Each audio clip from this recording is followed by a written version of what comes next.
बांसवाड़ा को रेल सेवाओं से जोड़ा जाए। तो मेरा जो कंटेंट होता है वो सिर्फ पर्यटन और पर्यटन या समाज सेवा, उसको हमारी धरती है सर, इसका हम पे एक ऋण है कि उसने हमें पाला है, बड़ा किया है। पहले कोटा मतलब सिर्फ कोटा होता था, लेकिन आजकल कोटा का मतलब चाचा कोटा भी होता है, जो कि हमारे वागड़ में है। शक्कर का हरदाना सीरा नहीं होता और वंश का हरण सीरा नहीं होता। शासन प्रशासन और मेरे उच्चाधिकारियों से या ऊपर तक जहां मेरी आवाज है, मेरा एक निवेदन है, वागड़ पर्यटन को दिया है उच्चतम सहारा। मैं आमंत्रित करता हूं माननीय भरत जी कंसारा। आदर, अभिनंदन, आभार, स्वागत, समर्पण, सत्कार। कहते हैं कि शक्कर का हरदाना सीरा नहीं होता और वंश का हरण सीरा नहीं होता। आज हमारी दृष्टि टीम पधारी है वागड़ क्षेत्र में, और वागड़ क्षेत्र में फिलहाल हम जहां पर मौजूद है उस जगह का नाम है बांसवाड़ा। और बांसवाड़ा में जिस व्यक्तित्व से आपको मुखातिब करवाने जा रहे हैं, अगर मैं उन्होंने वागड़ पर्यटन को अनुपम अद्वितीय ऊंचाई दी है और एक स्तर पर वागड़ क्षेत्र को परिभाषित करवाया है। मैं सबसे पहले सोशल मीडिया इन्फ्लुएंसर, सामाजिक सहयोगी और बड़े कार्यकर्ता माननीय भरत जी कंसारा साहब का मैं स्वागत करूंगा हमारे इस चैनल पर। आपका बहुत बहुत स्वागत है, अभिनंदन है। और हमारे साथ जो दूसरे व्यक्तित्व मौजूद हैं, एक बहुत अच्छे आध्यात्मिक जिनकी पृष्ठभूमि है, वो परमात्मा के प्रति पूरी तरह समर्पित हैं और समाज सेवा का जो भाव रखते हैं, माननीय कुलदीप जोशी साहब का भी हार्दिक स्वागत करूंगा।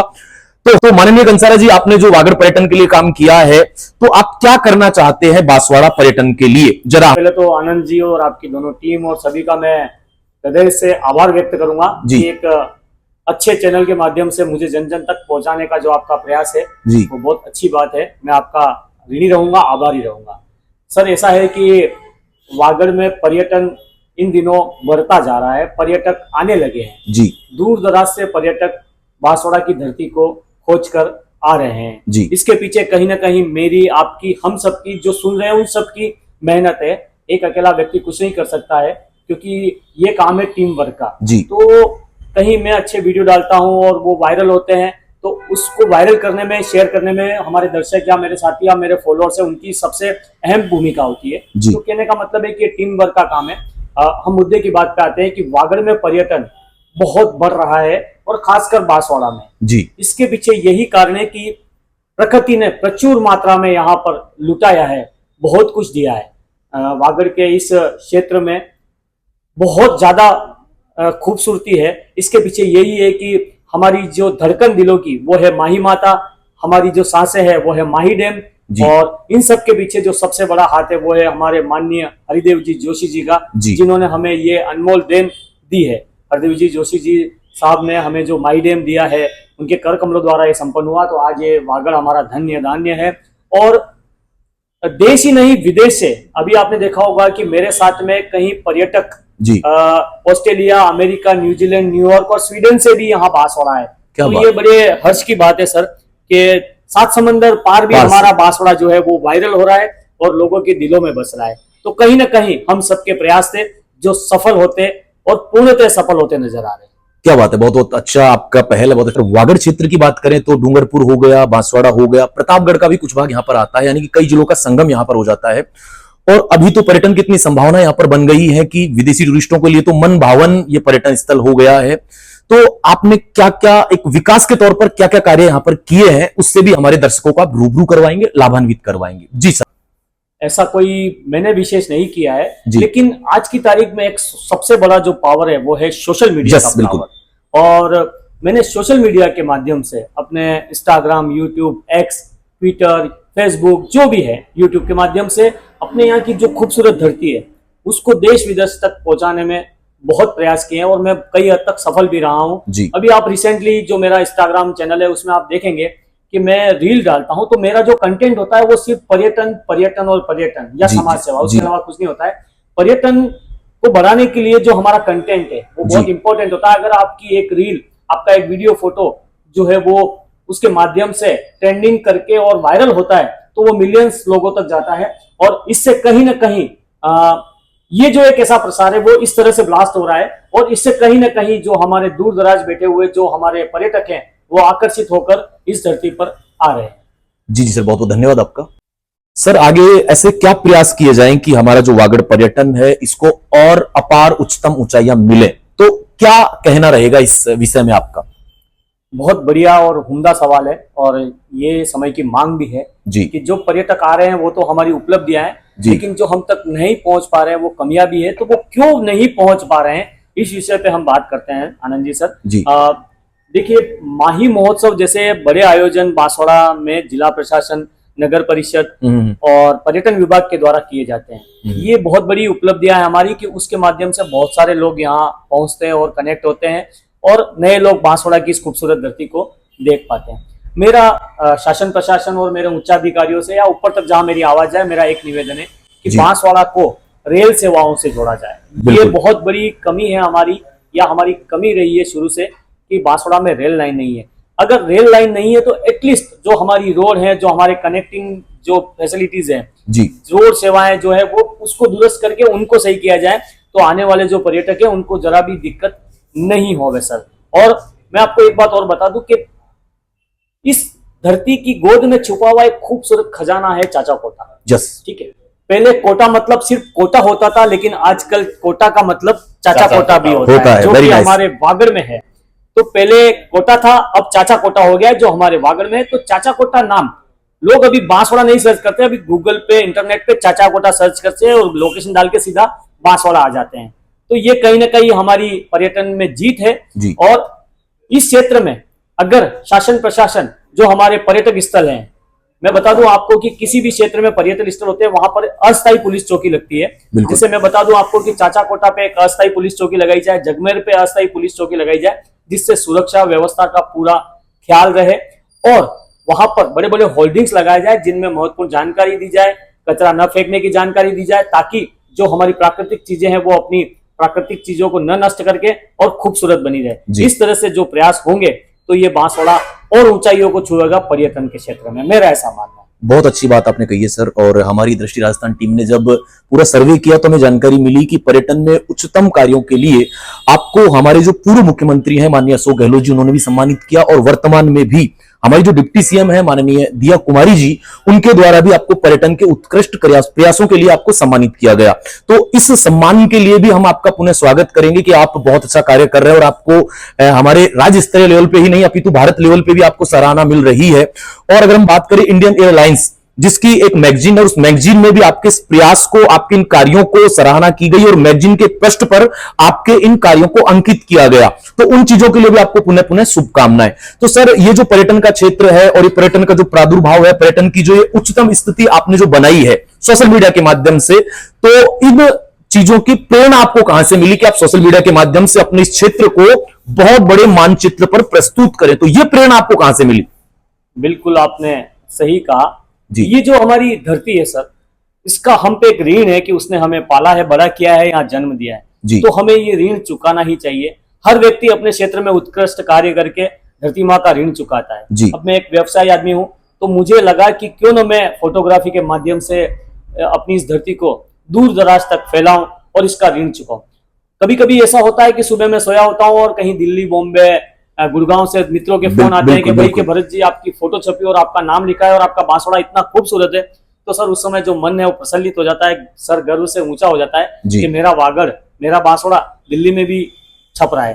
तो कहीं ना कहीं पेपर के माध्यम से भी ये जो हमारी जो धरती है वो बहुत वायरल हुई है। बड़े बड़े जो अखबार हैं, दैनिक भास्कर, राजस्थान पत्रिका, उनके माध्यम से भी हमारी फोटो है आए दिन छपती रहती है।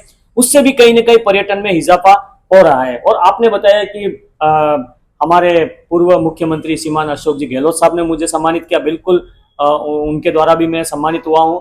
तत्कालीन अभी मुझे डिप्टी सीएम मैडम माननीय श्रीमती दिया कुमारी जी ने भी सम्मानित किया है मुझे। बहुत अच्छा, बहुत अच्छा सर। ये पर्यटन के क्षेत्र में अच्छा कार्य करने के लिए राजस्थान टूरिज्म के द्वारा मुझे बुलाया गया था और मुझे एल्बर्ट हॉल में भी सम्मानित किया गया था। और सर मैं आपको बता दूं कि एक बार का वाकया बताता हूँ मैं। मैं घर पे बैठा हुआ था और कोई एक महिला है जो मेरे बांसवाड़ा वाले ग्रुप से जुड़ी हुई है, उनका मेरे पास मैसेज आता है फेसबुक के मैसेंजर पे कि भरत जी आपके लिए खुशखबरी है। मैंने कहा क्या? बोले मैंने स्पाइस जेट्स की अभी टिकट ली थी मुंबई से बेंगलोर की, और जब रास्ते में मैंने देखा तो उसकी सीट के पीछे आपके फोटो लगी हुई है बांसवाड़ा की, और उसकी जो मैगजीन पढ़ी तो उसमें आपके जगमेर की और सिंहपुरा फॉल की और ऐसी फोटो छपी है। तो मैं खुशी से गदगद हो गया। बिल्कुल कि एयरलाइंस में भी अगर बांसवाड़ा की फोटोएं छपती हैं तो शायद हमारा बांसवाड़ा तरक्की कर रहा है। इसमें मेरी, आपकी और हम सब की कहीं ना कहीं छोटी मोटी भूमिका है कि हमें सफलता मिली। बहुत अच्छी बात आपने सर बताई है। सर वागड़ का केवल इतना ही नाम नहीं है, अगर हम क्रांति की बात करें, स्वतंत्रता की बात करें, तो यहाँ पर एक मानगढ़ धाम है, जो मानगढ़ धाम भी अपनी क्रांति की अलग के लिए प्रसिद्ध है, पूरा भारतवर्ष उसको जानता है। और यदि हम कामयाबी की और कृतित्व की बात करें तो हमारे वागड़ का एक बहुत बड़ा नाम है, बीसीसीआई के अध्यक्ष भी रहे थे राज सिंह डूंगरपुर, जो कि राजा के बेटे भी थे और राजा भी थे, जिन्होंने भारत लेवल पर अपने पूरे क्षेत्र को प्रभावित किया और अपने क्षेत्र का नाम रोशन किया। तो इन दोनों एक जगह, एक स्थान और इस व्यक्तित्व के बारे में आप क्या कहना चाहेंगे? मानगढ़ धाम और राज सिंह डूंगरपुर, इनके बारे में आप क्या कहना चाहेंगे? देखिए, मैं बता दूं, मानगढ़ धाम एक ऐसा नाम कि बात करते ही हमारे रोंगटे खड़े हो जाते हैं। ये आदिवासियों के शहादत की भूमि है जी। ये हमारे बलिदान की भूमि है। हमारे 1500 आदिवासी भाइयों को अंग्रेजों ने वहां पर गोलियों से भून डाला था, उसकी कहानी है। लेकिन मुझे इस बात का दुख है कि इतिहास के दर्जों में इस जगह को वो स्थान नहीं मिला जो मिलना चाहिए था। और मैं आगे भी यही अपील करूंगा कि ये जो धरती है वो शहादत की धरती है। मानगढ़ धाम एक बहुत बलिदान और पवित्र भूमि है। वहां से जस्ट पास में आपका गुजरात लगता है, इधर से एमपी लगता है। 3 राज्यों की सीमाओं पर बना हुआ ये खूबसूरत जो नजारा है। हाँ। और ये तो देखो, ये जगह ऐसी है कि इसको स्थान मिलना ही चाहिए, इसको राष्ट्रीय स्मारक घोषित करना ही चाहिए, मेरा ऐसा मानना है। बिल्कुल। दूसरी बात कही आपने, सम्माननीय हमारे महाहुकम सर दरबार साहब जो डूंगरपुर, राज सिंह जी डूंगरपुर साहब है, उनकी तो सर क्या ही बात की जाए। वो तो बहुत ही मतलब बड़ी शख्सियत, हिंदुस्तान में उनका नाम था। और हम छोटे से वागड़ क्षेत्र में, डूंगरपुर क्षेत्र में, बांसवाड़ा क्षेत्र के व्यक्ति हैं, और अगर वो बीसीसीआई के अध्यक्ष रहे हैं तो सर इससे बड़ी कोई उपलब्धि ही नहीं हो सकती है। उस पुण्य आत्मा के चरणों में मैं नमन और प्रणाम करता हूं सर। सर बहुत अच्छे विचार हैं आपके, बहुत नेक दिल इंसान है आप, समाज सेवा की भावना आपके दिल में है, तो व्यक्तित्व आपका बड़ा प्रभावी है, क्योंकि समाज सेवा की भावना वही व्यक्ति रखता है जिसके दिल में नर सेवा, नारायण सेवा की भावना है। और आपने इस भावना को लेकर सोशल मीडिया के माध्यम से एक ऐसा ग्रुप भी चला रखा है, बांसवाड़ा वाला करके, जो इंस्टाग्राम पर भी है, फेसबुक पर भी है, और जहां पर आप समाज विशेष की किसी प्रकार की कोई समस्या होती है उसका उस ग्रुप के माध्यम से निस्तारण करते हैं, यानी बहुत अच्छी पहल आपकी है। सर अगर मैं बात करूं बांसवाड़ा के इतिहास के बारे में, तो हमारे दर्शकों को एक बार इस वागड़ क्षेत्र के, इस बांसवाड़ा के इतिहास से भी आप रूबरू करवाएं, क्योंकि व्यक्ति 3 चीजों को सबसे पहले देखता है, इतिहास, वहां की राजनीति, वहां का पर्यटन आपने बहुत उत्कृष्ट करने का प्रयास किया है। थोड़ा सा हमारे दर्शकों को आप यहाँ के इतिहास से भी मुखातिब करवाएं कि क्या इतिहास रहा होगा बांसवाड़ा का। देखिए, ये जो बांसवाड़ा की धरती है धार्मिक नगरी है, अथाह भक्त यहाँ पर है, और इसको हम लोरी काशी भी कहते हैं। क्या बांसवाड़ा की धरती है उसको लोरी काशी के नाम से जानते हैं। ये बात इतिहास के पन्नों में छुप गई है, लेकिन बता दूं इसका पूर्व नाम था लोरी काशी, क्योंकि यहाँ पर 12.5 शिवलिंग है, उसमें 12 तो शिवलिंग है और 1 आपलिंग है, इसलिए इसको लोरी काशी कहा जाता है। ये वीरों की भूमि है, ये हमारे आदिवासी भाइयों की भूमि है, ये मावजी महाराज की भूमि है, ये हमारे महारावलों की भूमि है, ये सब की भूमि है, सनातन की भूमि है, बहुत पवित्र भूमि है। और बांसवाड़ा की बहुत, आप देखिए ना सर कितना पर्यटन बढ़ रहा है। मैं कह रहा हूँ जो धरती अपने सीने में से सोना निकाल दे, उस धरती से बड़ी क्या हो सकती है। तो बांसवाड़ा में आपने देखा होगा कि उधर हमारे उधर जगपुरा की तरफ अभी सोने की खदानें निकल रही है। ये न्यूक्लियर पावर प्लांट आने वाला है बांसवाड़ा में। तो ये बांसवाड़ा की जो धरती है वो बहुत ही ऐतिहासिक रही है। यहाँ का इतिहास तो सर इसके लिए मुझे शायद समय कम पड़ जाएगा, क्योंकि बहुत ही बड़ा इतिहास है यहाँ का। हाँ, क्योंकि ये महाराजा पृथ्वी सिंह जी की, दरबार हुकम जगमाल सिंह जी की, महाराजा सूर्यवीर सिंह जी की, महाराजा लक्ष्मण सिंह जी की ये धरती रही है, और उनको मैं सबको प्रणाम करता हूं। और उनका इतिहास बहुत बड़ा है, बहुत विस्तृत है, हर समय में कह पाना मुश्किल है। बिल्कुल बिल्कुल सर, बहुत अच्छी बात आपने कही है। अब हम बात करते हैं अध्यात्म की। अध्यात्म को लेकर भी वागड़ का इतना बड़ा नाम है कि यहाँ पर एक जगह पड़ती है वेणेश्वर धाम, जहां पर सोमवाही जाखम नदियों का संगम है, और वहां पर ऐसा बताया जाता है कि खंडित शिवलिंग की पूजा की जाती है। तो सर उस बारे में आप क्या कहना चाहेंगे कि खंडित शिवलिंग की पूजा क्यों होती है वहां पर, उस बारे में कुछ हमारे दर्शकों को बताएं सर। जी बहुत बढ़िया। और मैं आपको बताना चाहूंगा कि वहां के जो गादीपति महामहिम संत गोस्वामी अच्युतानंद जी महाराज जी, मैं उनका भक्त हूँ, परम भक्त हूँ, मैं उनके चरणों में नमन करता हूँ, और मेरे वहां से बहुत लगाव है। उस धरती की बहुत विशेषता है आनंद सर। वो धरती बहुत गजब की धरती है, रहस्यमय धरती है, मावजी महाराज की भूमि है। मावजी महाराज एक ऐसे संत, एक ऐसे भगवान हुए जिन्होंने 320 वर्ष पहले जो भविष्यवाणियां की थी वो 100% सही है। उनकी भविष्यवाणियां आज तक बिल्कुल सही हुई है। और अबूदरा के घाट पर उन्होंने लिखी। और मैं बता दूं, ऐसा कहते हैं कि वो 2 हाथ से और 2 पांव से लिखते थे, तो उनके लाखों ग्रंथ लिखे हुए हैं। उसमें शाम सागर, रीम सागर, सारे उनके जो ग्रंथ हैं उसमें से कुछ तो बाहर चले गए, कुछ अभी हमारे बेणेश्वर धाम पर बिल्कुल सुरक्षित हैं। उसमें जो लिखी हुई भविष्यवाणियां वो बिल्कुल सत्य हुई है। और बेणेश्वर धाम आस्था का केंद्र है, आस्था का सैलाब है, आदिवासियों का महाकुंभ है, और कुल मिला के वो जादू है, जादू। बेणेश्वर धाम की जितनी बात करूंगा वो छोटी लगती है, क्योंकि सूर्य के आगे दीपक को दिखाने वाली बात है। वो अथाह सागर है और हम एक बूंद भी नहीं बता सकते उसका, वो इतिहास है। सर बहुत बहुत धन्यवाद आपका, अपने शब्द कौशल के माध्यम से हमारा जो वागड़ क्षेत्र का जो बेणेश्वर धाम है उसको भी आपने वर्णित किया। सर किसी भी जगह को, किसी भी स्थान को जानने के लिए पहली बात आती है वहां के पर्यटन की, वहां के इतिहास की, वहां के अध्यात्म की। और वर्तमान में अगर बिल्कुल आनंद जी, आपने सही बात कही कि पर्यटक बहुत ज्यादा आ रहे हैं, पर्यटन बढ़ रहा है। इसका जीता जागता उदाहरण है कि 18, 19, 20 को जयपुर का एक बहुत बड़ा क्लब है राजस्थान जीप क्लब, उनके 40 मेंबर्स अपनी अपनी 4x4 की विंटेज गाड़ियां लेकर बांसवाड़ा पहुंच रहे हैं, और यहाँ की जो खूबसूरत धरती है उसको देखेंगे, निहारेंगे और उसको एक्सप्लोर करेंगे। इसकी रील भी वायरल हो रही है, उसकी सोशल मीडिया पे आपने देखा होगा कि उसकी बहुत सारी चीजें वायरल हो रही है। अच्छा। उसी तरह से कई फिल्म इंडस्ट्री के लोग भी यहाँ रेकी कर रहे हैं, और आने वाले दिनों में एक, मैं आपको अभी बता नहीं सकता हूँ, एक फिल्म की भी शूटिंग होने जा रही है। अगर सब कुछ स्थितियां अपने अनुकूल रही तो बहुत जल्दी वागड़ की धरती पर एक बड़े बजट की फिल्म भी यहाँ पर शूट होगी। क्या बात है, बहुत अच्छी बात सर ने हमें बताई कि बांसवाड़ा केवल पर्यटन ही नहीं रहा, वागड़ क्षेत्र अभिनय के दृष्टिकोण से भी आने वाले दौर में बहुत अपनी महत्वाकांक्षाएं निर्धारित करेगा और तय करेगा कि अभिनय जगत किस प्रकार से बांसवाड़ा को महत्व देता है। एक निडर और निष्पक्ष तरीके से अपनी बातों को रखा, और आपने उन्हीं बातों को कहा जिन बातों की आपकी बहुत विस्तृत जानकारी है, आपने उनको प्रस्तुत किया, और जिस विषय में आपकी रुचि नहीं है, जानकारी नहीं रखते हैं, उसको आपने साइड कर दिया। तो अभी आप मुखातिब हो रहे थे हमारे वागड़ क्षेत्र के सोशल मीडिया इन्फ्लुएंसर माननीय समाज सेवक माननीय भरत जी कंसारा साहब से, जिन्होंने बहुत ही सरल सटीक शब्दों में इस क्षेत्र के पर्यटन, इस क्षेत्र के अध्यात्म, इस क्षेत्र के इतिहास और इस क्षेत्र की राजनीति से हमारे सभी दर्शकों को रूबरू करवाया। हम पुनः मुखातिब होंगे, तब तक के लिए धन्यवाद। आप सभी का पुनः धन्यवाद। सर आपका पुनः स्वागत और स्वागत। धन्यवाद। जय हिंद।